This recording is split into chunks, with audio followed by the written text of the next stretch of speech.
Perjalananmu telah sampai pada puncak terakhir. Tuhan memanggilmu pulang di tempat yang paling dekat dengan langit. Semoga engkau damai di sisinya. Kalimat satu ini mungkin paling tepat untuk menggambarkan kisah yang satu ini. Lu balik buruan, di rumah ada acara. Itu tuh maksudnya acara dia meninggal. Orang tuanya langsung nelfon, "Mbak, kamu buruan balik ya. Teguh meninggal," gitu. Tapi ya udah dikubur karena kan gak bisa lama-lama ya. Mungkin itu Korin. Ternyata pas kita summit itu ternyata kita summit sama Korinnya Teguh. Kalau dia meninggal sebelum kita naik ke laut, ya berarti waktu itu summit sama kita bukan Teguh dong.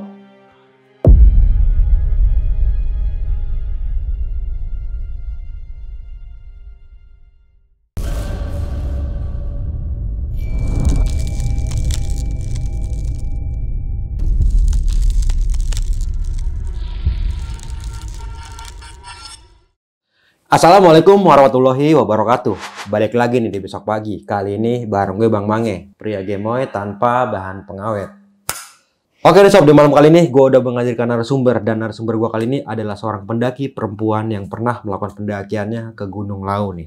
Untuk lebih jelasnya langsung aja nih kita sapa narasumbernya di malam kali ini.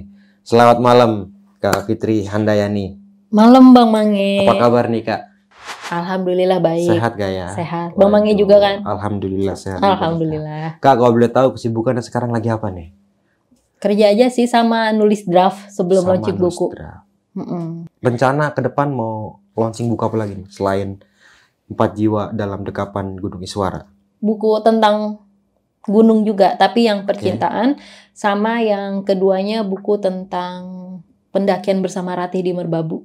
Yang pernah ada di podcast di sini sebelumnya. Oke, nah buat teman-teman semua nih yang pengen mempunyai buku novelnya, gimana tuh Kak caranya? Tinggal DM aja ke Instagramku di Ipit Handayani. Oke, Kak, kita ngebahas tentang pendakian di Gunung Lawu nih di tahun 2023. Iya benar. Lu sempat menyangka nggak sih bakalan terjadi seperti ini? Enggak sih Bang, gue mikirnya pendakian ke Lawu waktu itu bakal kayak biasa aja, sekalipun ada gangguan juga ya udah yang biasa gue alamin kecil-kecil lah kan. Tapi ternyata sekompleks itu loh. Wah, ini lu menarik banget nih untuk kita bahas malam kali ini, melakukan pendakian dengan Korin teman sendiri. Betul. Sampai sempat komunikasi juga loh. Wah, gue penasaran banget nih apa yang bakal diceritain nanti ya sama Kak Fitri ya. Namun sebelum kita masuk ke ceritanya nih, bagi teman-teman yang belum subscribe, silahkan di subscribe terlebih dahulu, like, comment, and share. Jangan lupa nyalakan loncengnya agar teman-teman semua nggak ketinggalan video terbaru dari besok pagi. Mau nggak mau, suka nggak suka, bahwa hal gaib itu ada di sekitar kita. Tanpa berlama-lama lagi, langsung aja kita masuk ke cerita.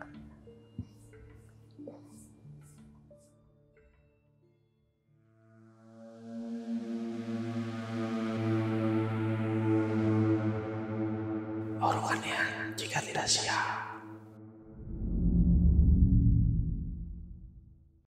Jadi kejadiannya itu tahun 2023 kemarin. Gue naik ke Gunung Lawu via Candi Cetok. Itu bulan Januari. Waktu itu tuh gue ikut di salah satu jasa open trip di Jakarta. Nah, sayangnya waktu itu tuh yang daftar ke Lawu cuman 4 orang, termasuk gue. Tapi dari si owner tripnya tetap milih untuk jalanin. Jadi kalau untuk transport itu kita naik Elf, nebeng sama trip lain. Tapi pas pendakiannya kita misah tetap sama si trip ini. Nama ownernya Bang Rian, gue sebutnya. Jadi waktu itu kita naik berlima plus sama Bang Riannya juga, dia ikut ngegetin. Nah, karena pas pendakian kita misah sama trip lain, otomatis kan kita cuman berlima nih. Itu tuh sekitar jam 8 pagi kita sampai ke base camp Ceto itu. Nah, di situ tuh pesertanya yang gue kenal cuman Fandi saat itu. Nah, jadi Fandi ini temen gue pas gue lagi ikut open trip di Gunung Prau pas trip sebelumnya ya, sebelum ini. Nah, tadinya tuh Fandi mau ngajak sepupunya namanya Teguh. Cuman karena pas banget H-1 mau berangkat Teguh tiba-tiba sakit, katanya demam ya, radang dia bilang. Tiba-tiba gak enak badan lah, katanya badan yang ngilu. Jadi ya dia nggak bisa ikut. Kan gue ini sama Fandi lumayan agak deket ya waktu itu. Jadi sempat ada kontekan lah sama Fandi. Alasan dia kenapa pengen ikut trip Lawu ini. Jadi ada tujuan tertentu. Ada cerita nih, salah satunya dia disuruh sama buyut moyangnya buat mandi di mata air yang ada di Gunung Lawu. Yang kolam itu Bang, yang sebelum pos 1 tahu kan ya, kalau yang udah pernah ke Lawu. Oke, Pancuran 7 ya. Dia disuruh mandi kembang di situ. Tapi disuruhnya sebenarnya berdua sama Teguh sepupunya ini. Tapi karena Teguh nggak bisa ikut, dia juga nggak bisa maksain. Sedangkan itu mimpi disuruh mandi kembang 7 rupanya itu udah dari minggu-minggu lalu, kata Fandi. Jadi dia kekeh bakal laksanain amanat itu. Dia bilang itu amanat. Karena Fandi bilang hal-hal kayak gini tuh, hal spiritual yang dia lakuin ini udah biasa di keluarganya. Dia pun tiap malam Jumat katanya udah biasa mandi kembang. Jadi nanti nggak usah aneh yang ngelihatnya karena ini tuh udah petuah dari buyut moyang. Jadi di mimpinya itu Fandi bilang mandi 7 rupanya ini untuk menghindari suatu marbahaya yang bakal menimpa Fandi atau Teguh gitu. Tapi ya karena tadi lagi Teguh sakit, jadi Teguh bilangnya cuman gini, titip aja deh ritualnya ke lo gitu. Kita laksanain. Ya udah nggak apa-apa kata Fandi gitu. Ya udah jadi kita cuman berempat nih. Gua, Fandi, Mbak Enong baru kenal di situ, sama Mas Ucup. Nah, Mas Ucup ini kebetulan dia pemula. Pemula dan pertama kali ke Lawu. Jadi ya mengimbangi aja. Kita kan nggak tahu, kalau pemula kan pasti ada lamanya kan. Apalagi waktu itu kita tuh mulai naik sekitar jam 10-an. Biasalah persiapan dulu kan. Di situ juga padahal Mas Ucup ini nggak bawa carrier berat karena udah dibawa sama Mas Rian. Mas Rian ini kan yang tadi gue bilang yang punya trip ini kan. Dia nge-gate sekaligus masangin tenda, sekaligus masak juga, semua di-handle sama dia. Mungkin karena kita cuman berempat kali ya pikirnya. Nah, ya udahlah kita mulai naik tuh, udah agak siang. Ya udahlah kita trek dari base camp sampai ke pos 1 itu aman-aman aja dan cuacanya masih cerah. Tapi yang kayak tadi gue bilang kan sebelum pos 1 itu ada yang kolam air mancur itu kan.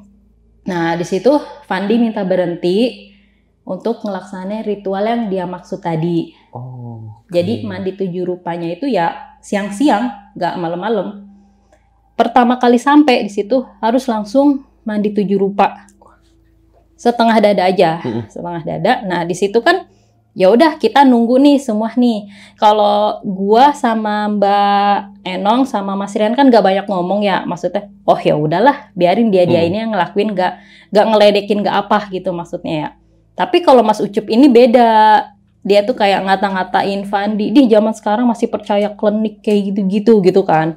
Ditambah lagi kan di situ gue liat emang ada sesajen gitu yang ketaro. Biasa mungkin sesajen yang ditaro sama warga lokal ya. Biasanya kan masuk ke banyak sesajen kan kalau di Lawu hampir di tiap posnya. Karena si Mas Ucup ini tipe yang nggak percaya klinik gitu, tapi dia tuh tipe orang yang agak sembrono juga, agak nantang gitu. Habis itu malah Ucup tuh nantang gini. Itu kan kayak ada botol air gitu ya di sesajennya. Itu mau Ucup diambil. Dikasih tahu gini, nih Mas Fandi gue kasih lihat ya, gue kalau misalkan ngapa-ngapain sesajen nggak bakal ada apa-apa, bukti kalau klinik itu nggak ada, dia bilang gitu. Diminum sama dia di situ sama Mas Ucup ini.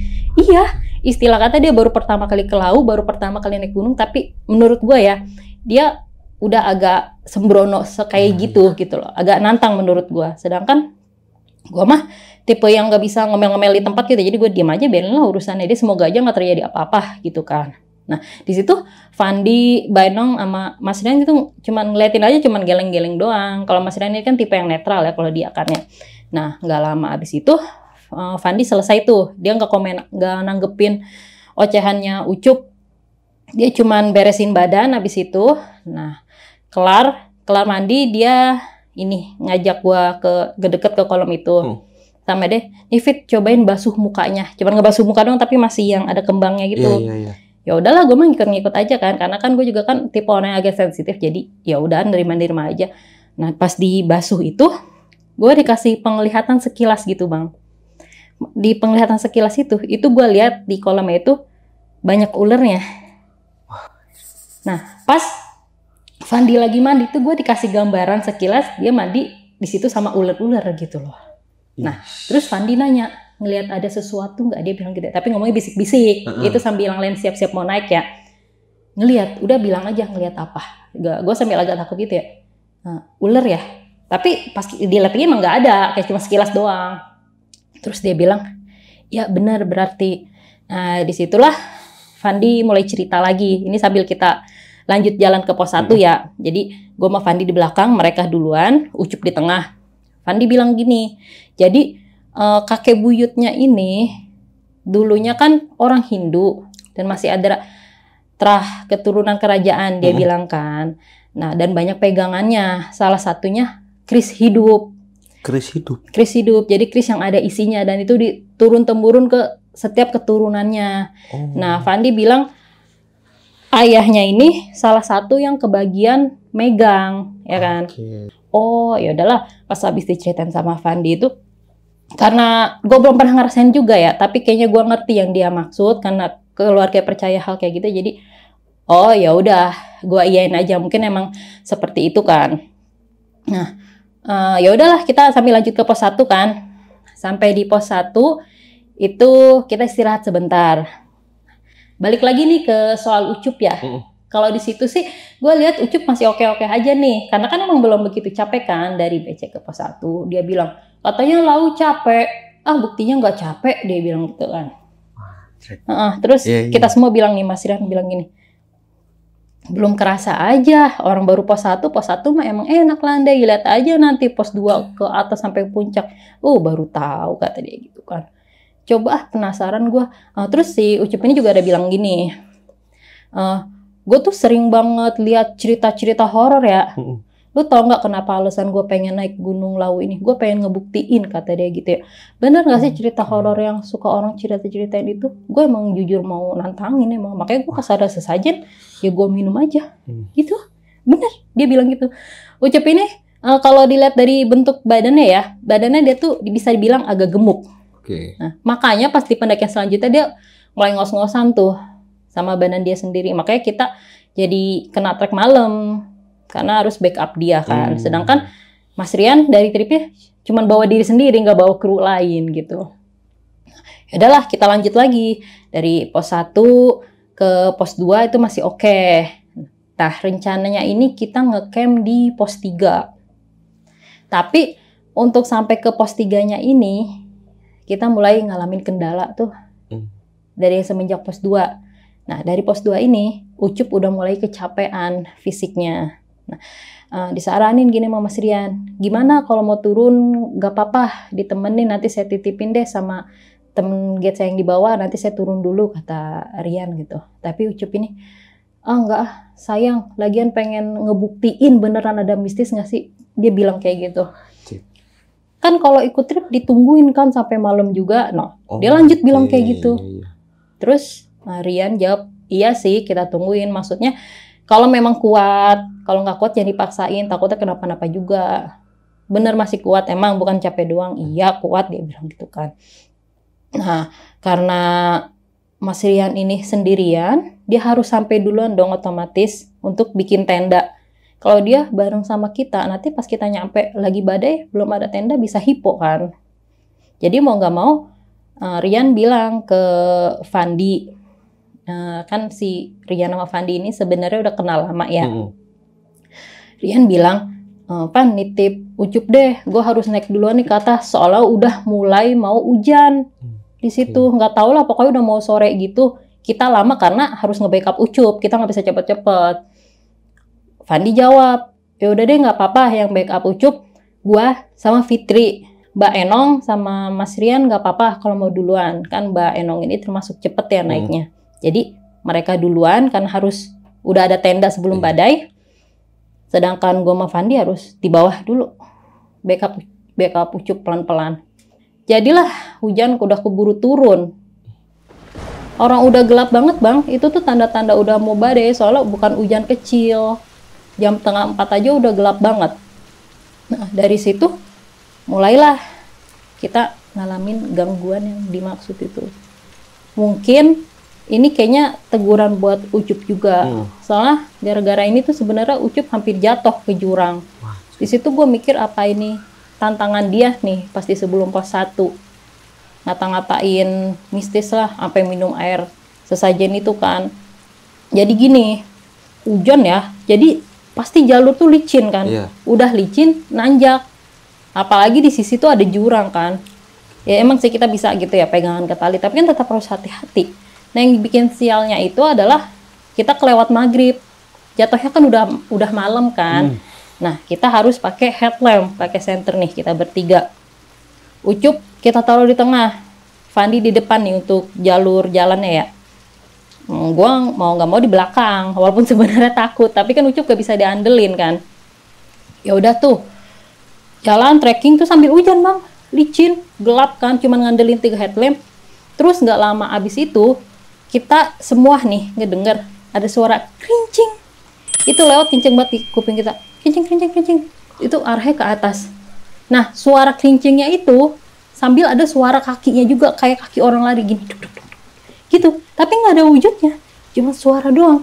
Wow, di situ kita langsung berhenti, takut dong. Kita dikasih lihat suara terus nggak ada wujudnya ya, pasti bukan orang kan kalau kayak gitu. Nah, nggak lama abis lewat, kan suaranya semakin hilang tuh, semakin ke atas.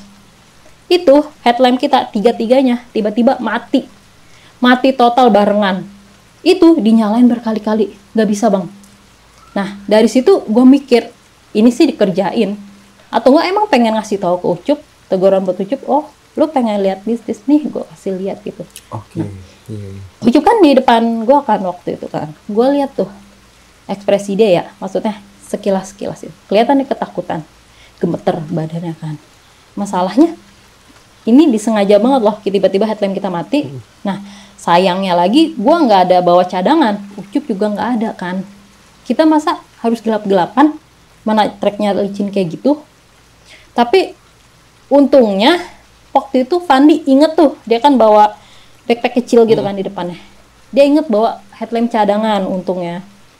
1 tapi untungnya itu masih nyala. Ya udah mau nggak mau kita cuma ngandelin pakai headlampnya Fandi doang di depan, dia doang yang make. Kita berdua gelap-gelapan di belakang, ngandelin sinar secukupnya aja itu. Itu kita kayak gitu sampai pos 3 bener-bener pelan-pelan. Terus cahayanya minim, dan herannya itu padahal waktu di base camp kelihatannya rame ya, tapi pas lagi di trek itu kayak lagi kita bertiga aja, kelihatan jaraknya gitu. Kalau yang di bawah jaraknya sekali jauh, yang di atas udah pada jauh banget. Nah karena hujannya juga masih gede, harus pelan-pelan. Nah di situ nggak lama tuh si Ucup kepleset, hampir jatuh tuh mau ke jurang kan. Untungnya bang itu Fandinya kan ada tali pegang bareng kan ya, sama Fandi diginin kan talinya, terus fit langsung tuh gue juga refleks, dia badannya agak gede lagi ya, gue hampir mau ke bawah kan. Tapi untungnya Fandi di depan langsung nahan tuh gini, untungnya dia nggak jadi jatuh tuh, kakinya udah ngegantung 1. Pluk dikepinggirin dah, udah istirahat dulu di situ. Nah di sini Ucup bengong aja, tapi gue liat matanya kayak mau nangis dia. Tapi tahu nggak bang, di situ dia masih ngerasa kayak ini cuman kecelakaan biasa gitu. Lagi-lagi dia tipe yang udah ini mah bukan dikerjain sama hal-hal tak kasat mata atau apalah gitu. Nah abis itu dia langsung gini, kan nangis tuh kan ya bang. Dia perem sejenak ini, gak lama dia gini lagi, udah yuk lanjut, gue udah semangat lagi kok, udah tenang aja, ini mah headlampnya rusak gitu kan.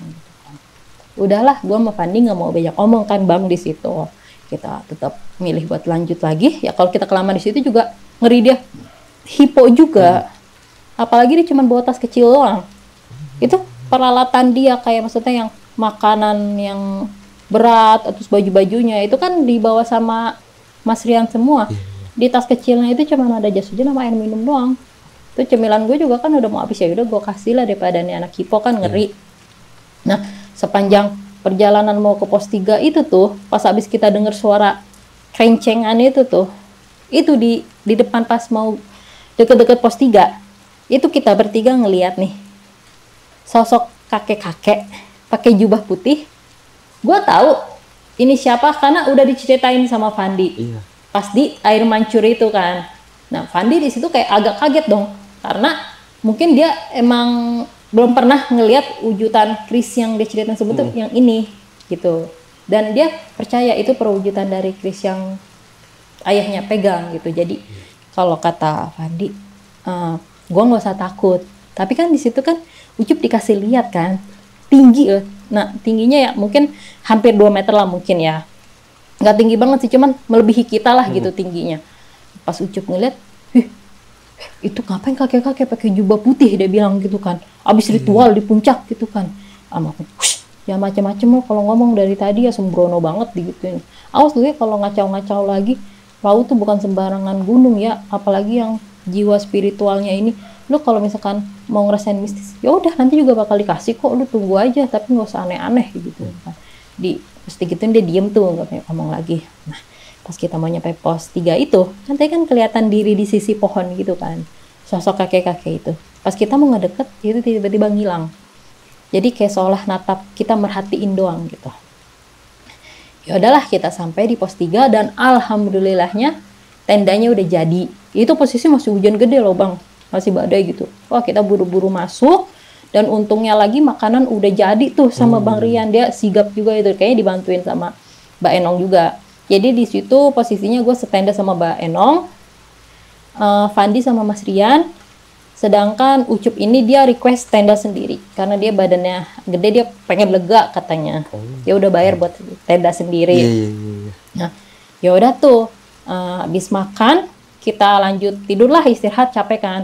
Karena rencananya tuh mau summit jam 3-an. Tapi pas kita lagi enak-enaknya tidur, tiba-tiba aja nih, itu kan semua tenda yang di situ kan udah pada di dalam dong, kayak udah pada tidur nyenyak juga. Peserta yang lain juga. Pas di dalam tenda nih Ucup, tiba-tiba teriak. Kenapa? Terus teriak, gedor-gedor tendanya Rian sama Fandi. Mas, buka. Dia bilang itu kan. Dibukalah itu hujannya udah agak reda tuh. Kenapa? Gua pindah di sini, kenapa? Terus kan gua sama Mbak Enung denger dong, karena kan tenda kita sebelahan kan. Terus kenapa? Dia kan, astagfirullahaladzim. Kenapa lu cerita, kenapa? Gua nggak mau sendirian lagi bang. Kenapa? Ditanya gitu kan. Ya, dia bilang, pas dia bangun, itu di samping dia ada sosok Kunti tidur sama dia. Nih, Kunti dia katanya tidur nih. Dia gini kan, kayak kok kayak ada orang, dia kepegang katanya rambutnya. Sedangkan dia sadar dia sendiri kan. Ya udahlah dia bangun, pas dia bangun, itu menurut cerita dia ya, kan tendanya lega tuh. Jadi di dalam itu lurus kain panjang gitu ya. Terus rambut panjang, mukanya nggak kelihatan, gini aja udah ketutup gitu loh. Lurus, tangan nggak kelihatan, apa lurus aja gitu ya. Terus itu bentuknya benar-benar nyata, sampai merinding belakang. Dia sampai teriak kayak gitu kan. Wah, dia habis itu langsung masuk ke tenda dulu. Gue nggak mau, gue udah pengen turun, besok gue mau ikut summit, dia bilang gitu kan. Terus gue bilang juga apa, coba gue cek ke Rian gitu kan. Dicek lah ke tendanya Ucup. Pas habis dicek, ya nggak ada apa-apa. Di gini sama Rian, tuh nggak ada apa-apa, lu lihat, lu balik lagi lah ke tenda, lu badan lu gede, nggak muat di sini, dia bilang gitu kan. Ya udah kata Fandi, nggak apa-apa deh bang, nggak apa-apa di sini. Fandi pindah ke tenda Mbak Enong aja. Ya udahlah nggak apa-apa, jadinya Fandi pindah ke tenda kita. Nah, tapi ada satu kejadian lagi. Ini di luar soal Ucup ya. Kita tidur lagi kan, habis kejadian Ucup tuh, baca doa bareng-bareng. Posisinya itu Fandi di pinggir, Mbak Enong di tengah, terus gue di pinggir. Nah, itu pas gue dibangunin sama Fandi tuh ada sekitar baru jam 1 malam. Itu Fandi ngebangunin gue. Fit, kenapa? Summit sekarang yuk, dia bilang gitu. Loh, masih jam 1 loh, dia bilang gitu kan. Terus Fandi bilang, itu si Teguh sepupu gue nyamperin ternyata ke sini. Tuh dia di tenda bawah, dia bilang gitu kan. Lah, bukannya kata lu sakit gitu kan? Ya sakit, tapi dia emang bilang katanya kalau bisa nyusul dia mau nyusul. Lah kagak bilang mau nyusul. Ya gimana mau bilang, orang nggak ada sinyal kan, kata Fandi gitu kan. Terus apa yang dia ngajakin summit jam 1? Emang dia di trip mana? Nggak tahu trip mana tuh, tendanya tadi dia di bawah, dia udah nungguin di atas. Tadi udah ngebangunin gua gitu. Jadi pas ngebangunin, guanya mungkin belum bangun, jadi nggak tahu kan. Ya terus kenapa summitnya minta buru-buru, gue bilang gitu kan. Ada acara di rumah gue suruh buru-buru turun dari Lau, makanya kalau mau summit ayo ditemenin, tapi jam 1 biar pagi udah bisa turun, kata Teguh. Dan sekalian lu kenalan sama dia tuh, gue kenalin gitu kan. ya udahlah gue ngikut aja kan, karena kan yang gue kenal di situ Fandi doang kan, jadi ya udahlah gue nurut aja kan. Jam 1 tuh masih dingin-dinginnya, tapi gue dikasih jaket double tuh sama Fandi tuh, dia kan bawa lebihan tuh, ini pakai nih jaketnya gitu. Harusnya jam 3 nih, jam 1 kita udah malah summit kan, hitungannya masih malam lah gitu. Nah, di situ ya udah kita siap-siap untuk summit. Gue lihat di situ Fandi ada bilang ke Rian gitu, bangun dia sebentar. Mas Rian, gue summit duluan ya sama Fitri. Lah kok jam 1 mah? Sarapan dulu tuh, sarapan nih, gue bikinin sarapan. Gak usah, gue ada bawa roti kok, Fandi bilang gitu ya. Ini sepupu gue nyusul. Gue disuruh balik buru-buru, ada acara di rumah gue, acara apaan emang nggak tahu, nggak dikasih tahu, makanya suruh buru-buru turun gitu kan. Ya udahlah, lu sampai jam segini, masalahnya takutnya anginnya masih gede, si Rian bilang gitu. Ya kalau emang nanti nggak memungkinkan ya nanti gue turun lagi, kata Fandi gitu. Ya udah deh, lu double jaket aja semuanya ya, soalnya masih takut masih gede anginnya. Iya kan gitu. Ya udah, habis itu kita lanjut nih bertiga doang. Gue juga pas mau keluar nggak sempet izin sama Mbak Enong, karena kan Mbak Enong masih pules kan tidurnya. Udahlah lanjut aja keluar, toh juga nanti kan habis summit ke tenda-tenda juga gitu. Pas mau mulai summit, kenalan tuh gue sama ini saudaranya Fandi, namanya Teguh, seumuran sama Fandi. Iya, tadinya Fandi mau ngajak gue, cuman kemarin gue sempat sakit. Nih gue kalian nyusul aja tadi sama yang lain gitu ya. Kalau mau summit, sekarang aja, dia bilang gitu. Katanya Teguh gitu. Ya udah kita summit tuh. Itu bener apa kata Bang Rian, namanya jam 1 ya, anginnya masih gede banget. Tapi untungnya Fandi tuh kan, gua kan deketannya sama Fandi mulu ya. Teguh tuh nge-track bareng kita, tapi dia tuh selalu duluan mulu gitu loh. Kita pakai senter juga. Di situ senter udah bisa nyala lagi tuh dari yang tadi kejadian mati. Nah, pas sudah di depan nanti dia berhenti nungguin kita. Ntar pas kita mau ngedeket dia duluan lagi gitu kan. Terus tuh semangat amat sih sepupu lo, kata gue gitu kan ya. Dia emang belum pernah ke laut kan, kita kan emang janjinya waktu itu pengen berdua mandi di sini kan, disuruh Mbah Buyut, dia bilang gitu kan. Ya udahlah, tapi jangan cepet-cepet juga, kita jadi kayak cuman berdua, gue bilang gitu. Gak apa-apa, dia memang naiknya cepet, kata Fandi. Nah pas udah mau nyampe Gupak Menjangan tuh, Gupak Menjangan kan seingat gue tuh dia sebelum pasar Dieng ya, sebelum pasar setan. Nah itu tuh ada kakek-kakek nyamperin kita dari arah Gupak Menjangan sebelum kita nyampe sana ya. Itu Teguh udah nggak kelihatan tuh. Kakek-kakeknya itu mesti pakai jas hujan warna biru. Kita sih mikirnya kayak itu warga lokal ya, warga lokal yang lagi ini. Dia bilang, mau summit jam segini? Iya pak gitu. Tapi di Gupak itu anginnya lagi gede, jangan dilewatin dulu. Kayaknya nggak mungkin deh kalau sampai puncak. Mending kalian ini aja, balik lagi aja daripada kenapa-napa, kan gitu kan. Tuh kalau kalian nggak percaya, lihat aja dari ketua anginnya udah kedengeran kan lagi badai gitu. Terus kata Fandi gini, oh iya pak, nanti kita coba tunggu aja dulu deh di sini. Ya udah terserah kalian, yang penting mah saya udah bilangin gitu. Ya udah tuh, habis itu dia turun. Pas denger kakek itu bilang kayak gitu, gue mikir dong, kayaknya mending gak usah deh daripada kenapa-napa, angin kayak gini takutnya hipo juga. Terus kita ini persiapan cemilannya kurang banyak bawanya. Terus Fandi jawab, itu kan Teguh kayaknya udah nyampe sana deh. Ya udah biarin aja dia mah, kata gue. Tapi kita jangan kesana dulu soalnya masih badai. Terus Fandi bilang, ya udah deh ditungguin aja gimana. Penasaran dia soalnya pengen banget ke puncak kan. Ya udahlah mau nggak mau, gue nurutin aja kan waktu itu. Ada sekitar nunggu kali ya 8 menitan mah di bawah tuh. Sampai gue denger suara anginnya tuh nggak sekencang kayak pas tadi ada si kakek. Jadi ya udah, mau nggak mau kita tetap coba lanjut aja nyampe Gupak Menjangan. Kalau sampai Gupak Menjangan masih kayak gitu, oke kita turun, kata Fandi gitu. Gue sekalian mau nyusul si Teguh, dia bilang. Ya udahlah, kita naik ke sana ke Gupak Menjangan itu kayaknya udah bukan jam 1 jam 2 lagi sih, udah agak lama lah, udah hampir mau deket-deket subuh ya. Pas nyampe di Gupak Menjangan, ternyata udah nggak badai angin. Nah dari situ Teguh udah nyampe di situ tuh, dia lagi dudukan di batu. Ayo mau lanjut ke pasar Dieng nggak? Dikit lagi loh buat nyampe ke puncak, enak sebelum sunrise ya, dia bilang. Karena kita lagi semangat-semangatnya juga kan, kata menurut gue, oh sekalian capek aja deh. Ya udah, ayo, gue bilang gitu. Ya udah, kita lanjut lagi ngelewatin Gupak Menjangan. Walau di sini gue ngedenger kayak ada suara aneh. Suara? Jadi Gupak Menjangan itu kan tanah lapang ya. Iya. Dan walaupun gelap kan gue pakai headlamp gitu. Okay. Di situ tuh gue lihat nggak ada tenda sama sekali dan nggak memungkinkan juga kan kalau orang ngedirin tenda di situ. Tapi suasana itu kayak rame banget bang. Itu paling rame itu di sisi yang sebelah kanan. Itu sisi sebelah kanan rame kayak ada orang wow gini-gini lah. Tapi pas gue sama Fandi santerin tuh nggak ada apa-apa gitu. Sampai akhirnya Fandi bilang udah nggak apa-apa, anggap aja sambutan. Lu tahu kan kalau kita ini hidup berdampingan, udah lewatin aja selagi nggak ngeganggu kita. Ya udah oke. Kita lanjut lagi. Itu ada kali sekitar sejam lebih lah kayaknya ya. Akhirnya kita sampai di Pasar Dieng yang dimaksud sama Teguh. Nah pas di Pasar Dieng ini, Teguh langsung ini rebahan dia. Rebahan di tanahnya. Aduh capek banget akhirnya sampai, dia bilang gitu. Terus Teguh ada bilang kayak gini lagi. Tau nggak di sini kan lagi ada acara. Dia bilang kayak gitu.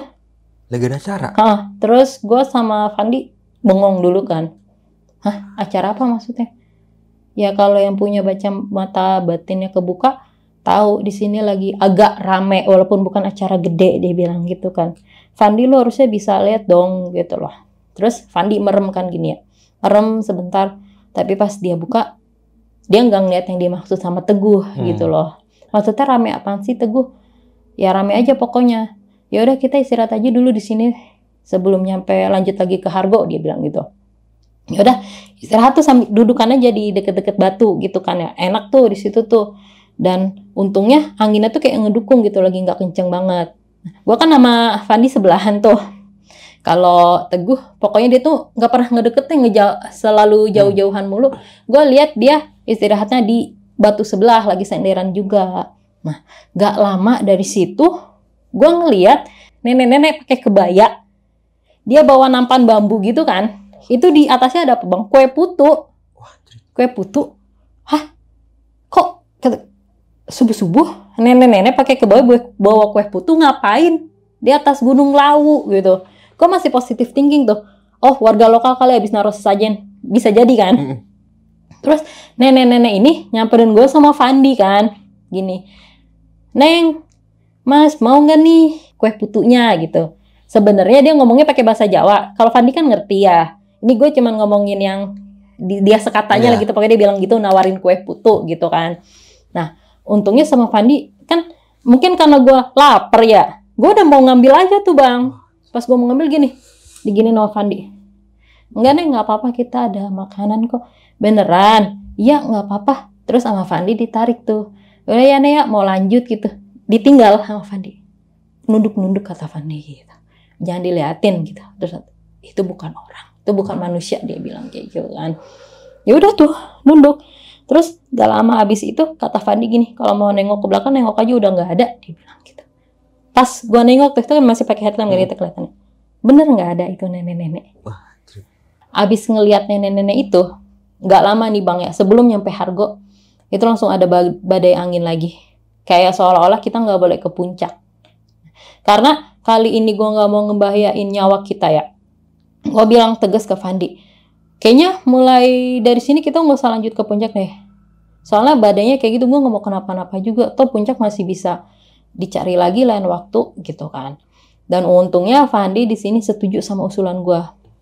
Tapi di sini gue belum nemu Teguh nih, kayak Teguh masih di belakang. Kata Fandi, ya udah deh, nggak apa-apa deh, mungkin emang belum waktunya, dia bilang gitu ya. Yang penting gue masih udah ngelaksanain ritual yang gue maksud tadi, yang mandi 7 kembang di bawah. Iya, gue bilang gitu. Ya udahlah, kita turun. Pas kita turun, kita papasan lagi sama Teguh tuh di Pasar Dieng. Kita pikir Teguh udah ngikutin kita dari tadi mau ke Hargo, ternyata dia masih stay di situ dong. Fandi bilang, Gue turun aja yuk, kita nggak usah ke puncak, badai angin lagi. Ini mah tandanya kita belum boleh ke sana gitu ya. Apalagi tadi gue disamperin sama sosok nenek-nenek, lu nggak tahu aja, kata Fandi gitu ya. Emang lu nggak ditongolin? Fandi bilang nggak ada. Tapi kan gue bilang emang di sini lagi ada acara kecil-kecilan, dia bilang gitu kan.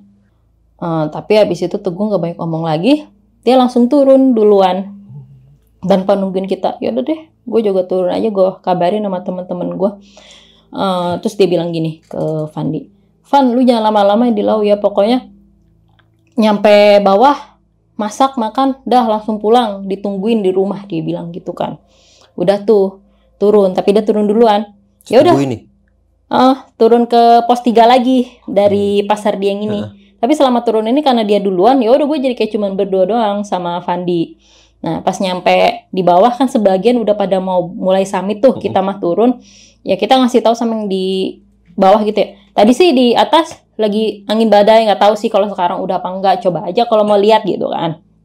Rian juga nanyain, kok cepet jadi summit gak? Nggak jadi soalnya badai pas mau ke Hargo, dia bilang gitu. Oh ya udah nih makan dulu. Habis itu kita makan. Mbak Enong udah summit duluan juga tuh ternyata tuh bareng sama kelompok lain. Terus Rian nanya, mana saudara lu si Teguh-Teguh itu, gue mau kenalan, kata Rian gitu ya. Nggak tahu tadi teh turun duluan, gue lupa deh di anggota mana, kayaknya di tenda yang warna kuning itu tuh, nggak tahu lah trip apaan ya, soalnya kan Teguh kata Fandi nunjukinnya ke tenda yang itu.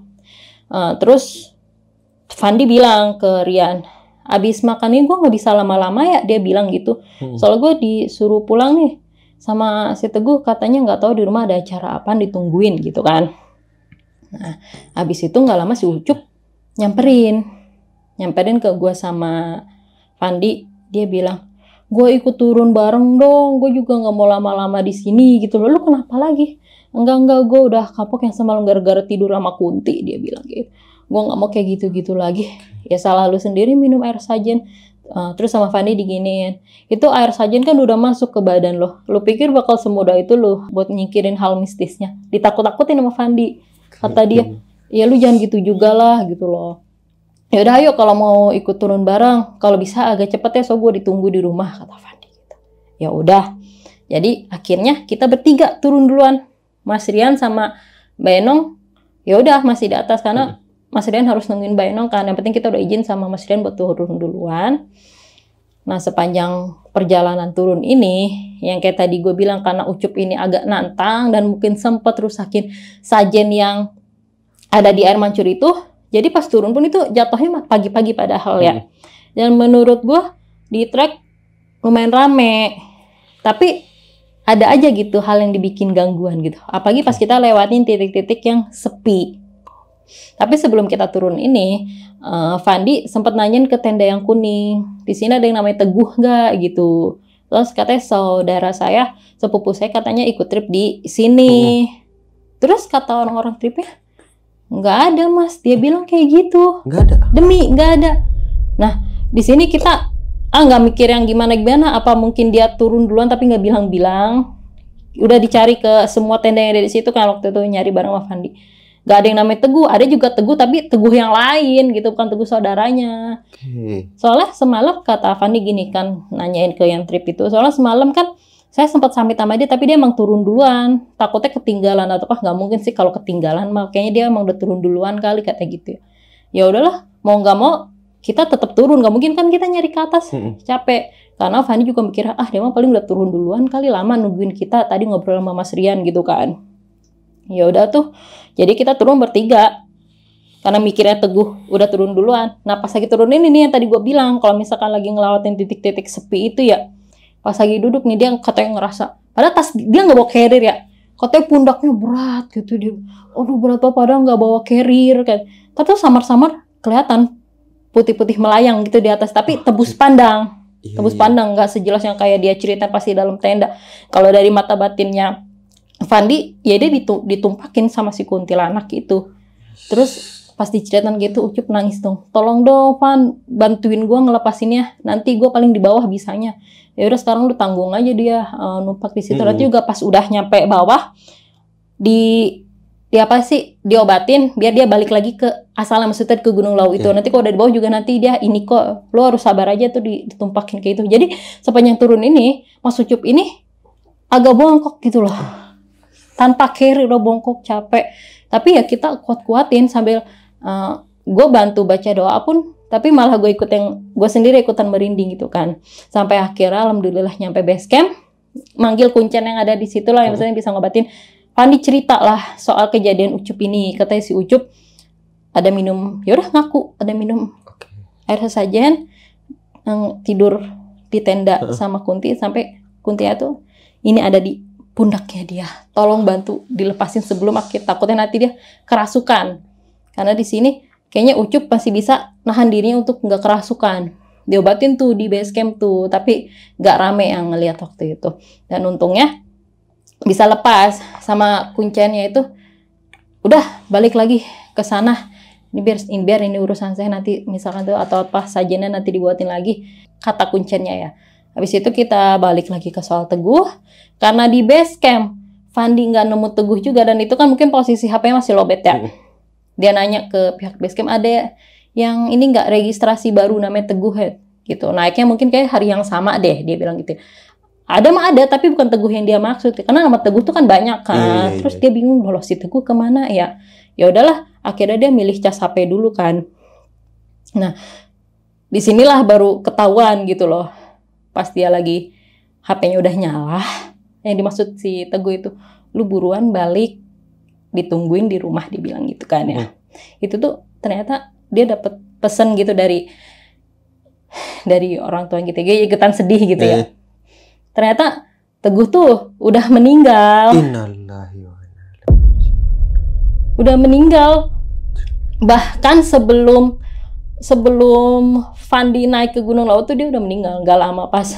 Kan dia kan kata sakit kan. Jadi meninggal, kata diagnosisnya tuh kena angin duduk gitu. Meninggal pas gak lama paginya habis itu. Kita naik ke Lawu, dia paginya meninggal. Terus di situ gue kayak langsung mikir, oh mungkin yang dimaksud Teguh, lu balik buruan, di rumah ada acara. Itu tuh maksudnya acara dia meninggal. Orang tuanya langsung nelfon, udah kamu buruan balik ya, Teguh meninggal gitu. Tapi ya udah dikubur, karena kan gak bisa lama-lama ya. Mungkin itu korin. Ternyata pas kita summit itu, ternyata kita summit sama korinnya Teguh. Kalau dia meninggal sebelum kita naik ke Lawu, ya berarti yang waktu itu summit sama kita bukan Teguh dong. Pantesan dia tuh kayak selalu ngejauh, sampai dia bilang ada acara kecil-kecilan, sampai bilang ke Fandi suruh pulangnya cepet-cepet. Itu tuh maksudnya dia pengen perpisahan terakhir sama Fandi. Nah, karena gue waktu itu deket sama Fandi kan, ya udah gue ikut ke rumahnya. Kan rumah mereka ini kan deketan kan, ya kayak satu lingkup gitu. Nah, di situ Fandi juga cerita tuh. Ya, kita cuma bisa datang ke makamnya kan, karena ternyata udah dikuburin. Ceritalah ke orang tuanya. Fandi tuh pas lagi di Lawu ketemu sama Teguh. Makanya Fandi kan nggak ada sinyal kan. Fandi tuh baru tahu ternyata Teguh tuh udah meninggal dari sebelum Fandi muncak, sebelum Fandi naik Lawu gitu. Makanya dia nyutuh. Terus kata orang tuanya gini, ya mungkin dia nyusulin kamu ke Lawu biar suruh balik buru-buru gitu. Pengen ditengokin hari terakhir, dia bilang gitu kan. Terus Fandi cerita lagi di sini. Dia bilang, sebenarnya Fandi ada dikasih mimpi pas di Lawu. Dia bilang gitu kan. Mimpi apa? Dia cerita ke orang tuanya Fandi. Jadi orang tuanya Fandi ini adik bapaknya Fandi, paman ya. Paman. Dia bilang gini, kakek-kakek sosok odeng yang bertopi odeng itu bilang, katanya bibi kalian jahat gitu. Nah, yang dimaksud bibi ini, maksudnya ini kan mereka ini 3 bersaudara kan, adik bungsu dari orang tuanya Fandi sama Teguh gitu. Terus orang tuanya Teguh bilang gini, nih kalau kamu mau tahu mah, pas kemarin Teguh sakit tuh, sebelum sakit kita dengar ada suara dentuman di atas. Dia bilang gitu. Nah, kalau kata tetangga yang masih bangun tuh dentumannya malam. Kata ada bola api. Tadinya tuh ke genteng bagian depan. Tapi mental ke genteng bagian belakang. Nah, yang di bagian belakang ini ternyata itu kamarnya Teguh. Kalau yang di depan itu kamar bapaknya Teguh. Nah, disangkut pautin lah sama mimpinya Fandi. Fandi bilang kata kakek-kakek odeng, katanya bibi jahat, maksudnya bibi yang bungsu ini. Terus jadi mikir gini, apa dijailin sama bibinya? Soalnya beberapa waktu lalu katanya orang tuanya Teguh ini emang punya utang sama bibinya ini. Orang tuanya Fandi juga punya utang sama si bibi ini. Nah, tapi orang tuanya Teguh waktu itu malah beli motor, bukan bayar utang dulu. Sedangkan orang tuanya Fandi katanya habis pada dapet duit, bukannya bayar utang dulu. Kan sempat marah tuh bibi. Kan gak lama dari situ Teguh langsung sakit, tapi nggak bakal mikir sakitnya bakal meninggal. Terus dengar kata tetangga katanya ada bola api. Ya udah di situ tuh jadi pada mikir apa dijailin sama bibinya. Soalnya pas Teguh meninggal tuh bibinya nggak ada. Sampai sempat mikir gini, apa mungkin tadinya mau nyerang bapaknya Teguh, tapi mungkin ada pelindungnya, tapi jadi mental ke Teguh gitu. Bisa jadi begitu. Nah, tapi karena nggak ada bukti otentik juga kan kita kalau hal-hal kayak gitu. Jadi ya udah coba dikelasin aja. Dari kejadian itu langsung tuh dibayarin utangnya. Takutnya emang itu perbuatan dia, kata orang tuanya Teguh. Kalau emang perbuatan si bibi biarin aja, nanti juga suatu saat kena balesannya gitu kan. Nah, karena saat itu gue lagi di situ, jadi gue jadi tahu kan maksudnya, oh cerita dari keluarga ini gitu. Makanya kan dinamanya gue samar-samarin ya di sini kan gitu. Nah, semenjak kejadian itu, Fandi juga langsung sakut pautin sama maksud ritual mandi itu. Dia bilang ke orang tuanya Teguh, kan Fandi dimimpiin sama buyut gitu, sama roh buyut suruh mandi di laut, katanya perisai takut ada mara bahaya ngenain gitu. Apa mungkin ini maksudnya? Mungkin kalau waktu itu udah sempet ke laut duluan ya, mandi duluan, mungkin itu udah jadi perisai buat Teguh gitu ya? Biar nggak kena. Ini mungkin mara bahaya yang dimaksud tuh itu. Sakit kiriman dari bibinya. Ini spekulasi kita. Cuman sampai saat ini ya nggak tahu sih keadaan keluarga mereka gimana. Cuma emang pas saat itu bibinya nggak ada di pemakamannya Teguh. Nggak datang juga ke kediamannya Teguh juga nggak datang. Nggak, cuma suaminya doang. Dia bilang kita nggak enak badan. Ya makin curiga dong kita. Tapi kan nggak mungkin yang gimana karena kan suaminya juga yaitu istri saya gitu loh. Ya udah kalau emang gitu ya udah tuh kalian bayar aja utangnya ke istri saya gitu. Tapi setelah itu dibayar semua utang itu. Katanya sih dibayar.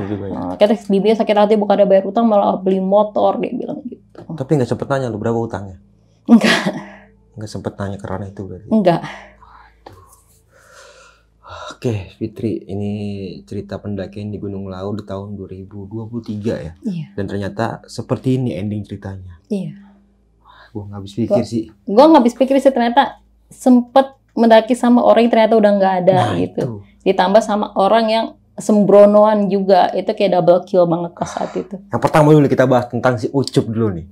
Ucup kan ini pertama kali naik gunung. Dan juga kenapa dia naik gunung? Karena dia pengen membuktikan kemistisan yang dia suka dengar di Gunung Lawu itu. Makanya dia langsung, pertama gitu. Lawu nih katanya Lawu mistis. Oke, sini gue cobain gitu. Dan ternyata setelah turun lu dapet pengakuan nggak dari si Ucup itu? Dapat. Gimana dia bilang? Dapat. Dia akhirnya makanya kalau hal-hal kayak gitu ada dan mungkin dia nextnya nggak bakal mau sembrono lagi. Terus dia bilang, ini pertama dan terakhir gue naik ke Lawu, gue nggak mau naik gunung lagi. Dia bilang gitu. Dia bilang begitu? Karena basicnya dia juga bukan anak gunung, ditambah lagi kan dia cuma nyari mistisnya doang kan. Dia dapat mistisnya udah nggak mau lagi, dia bilang. Setelah pendakian di Lawu nih, sempet nanya-nanya nggak sama Fandi tentang keris yang diturunin sama orang tuanya itu masih ada nggak sampai sekarang? Sempet nanya. Masih ada? Masih ada di rumah ini kakek buyut yang di Lampung. Oh, berarti ini memang disimpen. Kerisnya tapi emang bisa Gitu kemana-mana. ya? Iya, berdasarkan darah keturunannya gitu. Sebentar, bisa kemana-mana maksudnya gimana? Ya bisa ngilang kerisnya, bisa berubah bentuk. Kayak tadi misalkan Fandi lagi di Lawu nih. Iya. Itu sosok ular kan itu jelmaan dari kerisnya itu. Oh, kayak tadi dua ya, jelmaannya ular dan juga kayak yang ngikutin yang udah seharusnya diturunin gitu. Kan Fandi kebagian nih, jadi kayak bisa diikutin gitu. Kayak ngejagain berarti gitu ya? Tapi bentuk fisiknya ada di sana. Oh, bentuk kerisnya ada di Lampung. Oke, memang gaib seperti itu berarti ya? Iya. Nah, kalau keris yang ada isian, kalau keris biasa nggak kayak gitu. Pertama kali lu sempet ngelihat sosok kakek-kakek yang berjubah putih ini, gimana tuh reaksi lu? Kaget sih, gue lebih kaget ngelihat fisiknya yang tinggi banget. Mukanya sih, gue kan orang awam kalau hal kayak gue sih ngelihatnya kayak orang petapa suci lah, begitulah. Dipandang nggak serem, cuma tatapannya tajam gitu, kayak petapa suci gimana sih? Ya orang tiba-tiba dia ada di depan ya kan? Pakaian topi putih, baju putih kan kayak gimana gitu. Oke. Lebih kayak kaget aja sih, tapi nggak takut juga gitu. Nah, kalau si Ucup ini gimana tuh reaksinya? Kalau Ucup mah jelas takut dia. Karena kalau gue bilang kan tadi, gue ngeliatnya kayak pandangannya dalam aja. Kalau Ucup tuh beda, dia ngeliatnya agak melotot gitu, makanya dia takut. Oh, iya. Berarti lu naik bareng sama teman yang udah nggak ada ya? Ternyata. Iya. Nah, berarti kan kita mau Korin ya mungkin. Mungkin kalau di garis bawahin, lu dan Fandi ini naik, si Teguh baru meninggal gitu. Di hari yang sama berarti ya? Paginya. Kan kita kalau berangkat ke gunung malam kan, di Cawang Uki tuh ya. Nah kan dia beberapa jam pas mau berangkat kan sakit kan tiba-tiba kan, katanya lemes. Padahal udah persiapan. Jadi pas jam 8 malam dia nggak ikut ke Uki, kadang gue jadi dia gampang kalau mau tinggal nyusul, dia bilang gitu kan. Kan anaknya suka kemana-mana juga. Nah, meninggalnya berarti di pagi harinya? Pagi hari, jadi kita naik ke, misalkan kita naik ke laut misalnya jam 8-an nih. Iya. Nah, kalau dari kabar sih waktu itu dia meninggal jam 9-an. Jam 9 paginya. Oh. Pas kita lagi trekking berarti. Berarti udah lost sinyal tuh ya, udah nggak dapet sinyal di HP-nya si Fandi. Nggak dapet, karena mungkin hujan juga kayaknya deh, yang kena hujan itu. Oke. Gue lupa waktu pas lagi naik tuh emang awal HP dia udah lowbat atau gimana, gue nggak inget juga sih itu. Pokoknya pas yang gue tahu tuh pas turun-turun dia ngecas HP-nya. Dan langsung dapat kabar seperti itu. Soalnya kan pas selama trek paling yang foto-foto tuh Mas Rian, dari HP-nya Mas Rian gitu sama HP gue gitu. Berarti Fandi ini fokus udah sama pendakiannya aja gitu, sekaligus ritualnya ini ya? Iya. Oke, nah kan lu berarti kan sempet ngobrol langsung nih sama almarhum Teguh ya? Ya mungkin kita bisa bilang almarhum ya? Karena memang sudah meninggal. Iya. Pengalaman pertama buat kayak mungkin, Korin loh ini loh, bukan orang asli gitu. Gimana? Maksudnya dari tanda-tandanya itu kayak manusia biasa kah atau gimana fisiknya? Kayak manusia biasa. Cuman kan gue lihat dia emang kayak agak pucat kan. Tapi di situ gue mikirnya, kan laut lagi dingin banget. Gitu loh. Ya gue mikir kan cuaca aja. Karena tangan gue pun bisa seputih itu kan kalau lagi kedinginan kan. Dia emang putih banget, dan gue mikir ya udah kan efek kedinginan aja gitu. Cuman padahal pucat. Cuman emang dia tuh nggak deket-deket, emang selalu jaga jarak gitu loh. Dan gue mikirnya emang anaknya cepet gitu. Gue mikirnya anaknya cepet, tapi mungkin karena itu. Tadi sempat bilang juga. Jadi nggak bisa sampai dia jalan gitu ya. Kita mau deket nih, misalnya jarak-jarak dia situ nih. Jalan lagi, nggak bener-bener yang sedekat ini loh. Gitu. Iya. Jarak segini tuh nggak ada berarti. Selalu dari jauh. Maksudnya nggak yang deket gini, selalu jauh gitu. Kayak 5-6 langkah lah gitu. Selalu berjarak lah gitu ya. Selalu berjarak. Mungkin takut ketahuan mungkin ya. Mungkin kalau misalkan dari deket kelihatan kali ya. Bisa jadi kelihatan. Tapi si Fandi nggak berpikir macam-macam juga? Enggak. Fandi nggak mikir macam-macam. Fandi kan maksudnya mata batinnya kadang bisa kebuka ya. Tapi dia nggak ngeliat apa-apa. Cuman sosok nenek-nenek itu aja, nenek-nenek pakai kebaya nawarin kue putu aja itu. Dia taunya. Nah, kalau misalkan lu makan gimana tuh? Kalau kata Fandi sih ya, biasanya kalau kita makan, nanti kita diajak ke alamnya, entah nanti kita nyasar, pasti kalau nyasar udah pasti. Cuman endingnya adalah kita selamat atau enggak gitu aja. Nah itu masih 50-50 itu berarti. Itu masih karena kalaupun kadang kita dibawa nyasar, ada kemungkinan kita selamat kayak dikembaliin lagi. Tapi kalau yang nggak balik lagi ya udah nggak selamat gitu. Nah berarti setelah perpisahan lu sama Teguh ini nggak kelihatan sama sekali berarti itu, udah langsung hilang gitu aja? Ngilang. Gue terakhir ngeliat dia pas itu kan gelap kan ya, masih subuh-subuh gitu kan. Yang dia turun duluan tuh dari Pasar Setan, udah dari situ nggak kelihatan lagi. Sampai bawah udah nggak ketemu? Nggak ada. Iya, dicari-cari kan nggak ada. Halo sob, sebelum lanjut ke video, gue mau kasih tahu nih bagi teman-teman semua yang mempunyai cerita horor, kalian bisa langsung aja kirim cerita kalian ke Instagram kita, yaitu dengan keywordnya besokpagi.edv atau ke email besokpagi.ch@gmail.com. Tunggu apa lagi? Langsung aja kirim cerita kalian segera. Gua nggak tahu ya, tapi ini menurut Fandi lagi ya. Kalau menurut Fandi, pasti terong sama kemampuan mata batinnya dia gitu ya. Itu emang sosok yang ada di Pasar Dieng. Oh, memang sosok situ? Iya, emang penghuni situ. Teguh bilang ini lagi ada acara kecil-kecilan. Apa gitu, ada kue putu gitu kan. Mungkin nggak tahu acara apa deh, tapi mungkin itu yang dimaksud acara kecil-kecilan itu. Buktinya penampakan hantu nenek itu gitu yang kita lihat dia pakai kebaya gitu. Kebaya warna hijau. Orange kekuningan gitu. Oh, oke. Kayak lo orang pakai kebaya pasti ada acara gitu kan. Biasanya rapi kayak gitu. mau kondangan gitu berarti ya. Nah, tentang sosok kakek-kakek yang bukan pakai baju putih nih, yang pakai jas hujan, ini manusia apa bukan nih? Ini 50-50 sih Nah, Bang. ini kan logikanya di tengah malam ya. Itu sekitar jam 2-an berarti. Nyampe situ ya jam 2-an lah, jam 2 2:30 lah. Jam 2 subuh ya. Iya, dia ngapain juga habis dari atas gitu kan. Itu dia. Sosok kakek-kakek ngapain? Enggak, gue mikirnya tadi mungkin dia habis dari warung ini Mbok. Gue mikirnya gitu habis nganter gas atau apa, tapi nggak kelihatan bawa apa-apa sih. Tapi kan nggak mungkin juga loh jam-jam segitu. Nggak mungkin jam segitu ya. Nah ini sih gue nggak bisa nentuin sih. Oh iya, gue nggak nanya lagi ke Fandi soal kakek-kakek ini orang atau bukan. Saking udah ke-trigger sama kasusnya Teguh ini. Dan lagi yang pas bistruka langsung pada berduka. Nggak sempet nanyain kakek ini sih. Maksudnya menurut pandangan dia itu orang atau bukan. Tentang sosok kuntilanak yang ngikutin si Ucup nih ya. Tapi setelah diobatin sama Kuncen, hilang gitu aja udah. Normal. Balik lagi katanya, balik lagi ke daerah pos 1.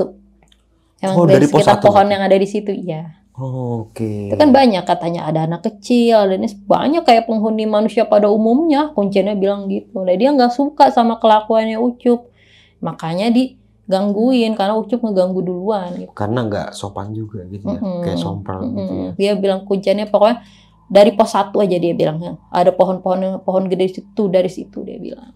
Nah, berarti kan pas lu pertama kali ngedenger telepon dari orang tua Teguh nih. Oh, WA sih. Oh, WA ya? WA, karena WA duluan kan yang baru nyampe ya? Gitu. Ya ke Fandi. Setelah lu mendengar berita itu, gimana reaksi lu? Gemeter sebadan badan, merinding. Lah Fandi juga maksudnya, kenapa gemeter? Berarti gue sadar ternyata gue ngobrol sama Korin orang yang udah meninggal, begitu. Kayak, seriusan? Soalnya bukan apa-apa.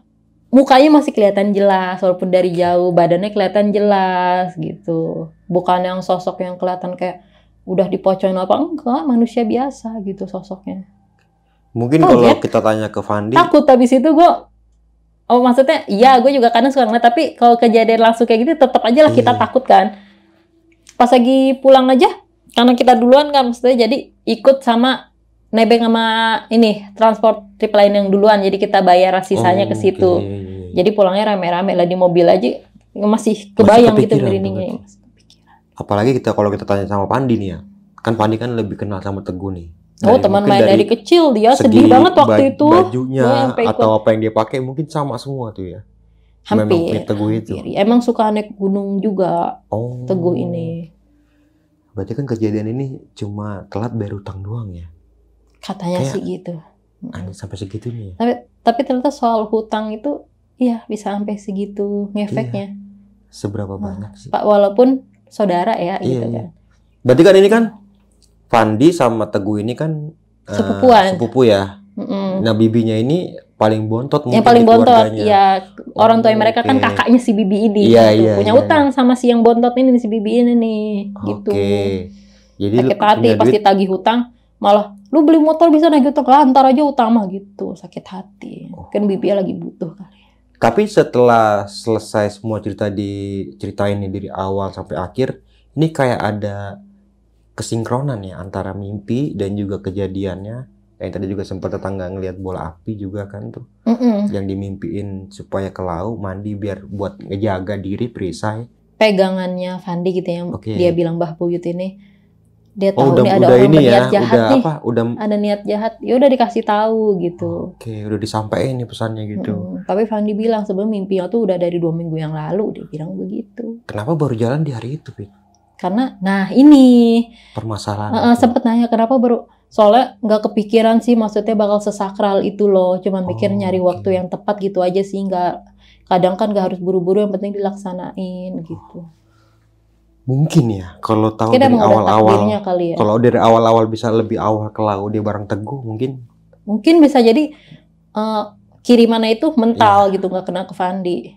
Bisa jadi balik lagi ke bibinya mental gitu. Karena udah dijagain gitu ya. Oke, Fit, semoga bermanfaat nih ya buat teman-teman yang mendengarkan cerita di malam kali ini, dan tetap diambil sisi positifnya nih dan dibuang jauh buruknya. Jangan dicontoh nih kayak Mas Ucup tadi ya, yang secara nggak benar. langsung agak menantang. Heeh, apalagi di dengan Gunung sengaja Lawu. emang mau nyari mistis naik Dan gunungnya. ternyata bener dikasih langsung. Dikasih. Karena dia sembrono juga sih, nantangin dari awal. Oke, nah Fit, terima kasih banyak udah mau hadir lagi. Dan Sama-sama Bang. sebelum mengakhiri video kali ini, mungkin punya kesan pesan nih buat teman-teman yang mendengarkan cerita lu di malam kali ini.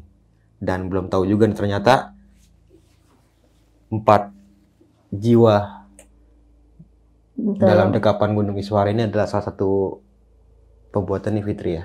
Iya Bang. Wah, gitu. Masih ada Karya nggak tuh pertama. buku-bukunya Fit? Masih ada kalau ada yang mau mesen. Masih ada Masih bukunya? bisa PO. Oh, oke, berarti PO. Cuman nggak ready ya. Harus Pre-order PO. gitu, harus nunggu dulu berarti ya. 2 Tapi masih mingguan. ada lagi tuh. Masih ada Selain kalau ini ada yang buku mau. apa lagi Fit? Next ada buku tentang pendakian gunung juga, Oke. tapi bukan horor sih. Oh, lebih ke Lebih ke dramanya. percintaan biasanya kalau gini. Ya bisa. Oke. Atau ada dua rencana sih. Mm-mm. Yang tadi percintaan sama mau lanjutin soal cerita temen gue yang namanya Rati yang di podcast sebelum itu mau Oke. gue bikin lanjutannya di buku. Oh, oke. Yang di Gunung Merbabu kalau nggak Yang di salah. Gunung Merbabu ya. Mm-mm. Kita tunggu aja nanti sampai dia launching kayak gimana gitu ya. Iya, tunggu ya Bang. Oke, Fit, punya sepatah dua kata nih buat teman-teman yang menonton cerita lu di malam kali ini. Gak banyak sih, karena udah ketahuan intinya ya. Jadi Iya. kalau misalkan dimanapun kita berada di situ, bumi dipijak. Jadi kita harus bisa saling menghormati. Karena di bumi ini bukan cuma ada manusia doang. Harus kita akuin emang makhluk tak kasat mata itu juga ada. Jadi saling menghormati aja, nggak usah cari masalah. Terus kalau mau naik gunung, ya udahlah yang bener-bener aja niatnya, gitu aja sih. Dan soal hutang ya. Namanya hutang ya, kalau bisa bayar dulu. Jangan mentingin hal yang lain. Karena kan ternyata efeknya bisa kayak gitu. Namanya hati orang kan nggak tahu Bang. Bener, setiap orang itu nggak ada yang tahu perasaan Iya. kayak gimana ya. Oke, mungkin itu aja nih dari gua Bang Mange. Kurang lebihnya mohon maaf. Sampai jumpa di video-video selanjutnya. Assalamualaikum warahmatullahi wabarakatuh.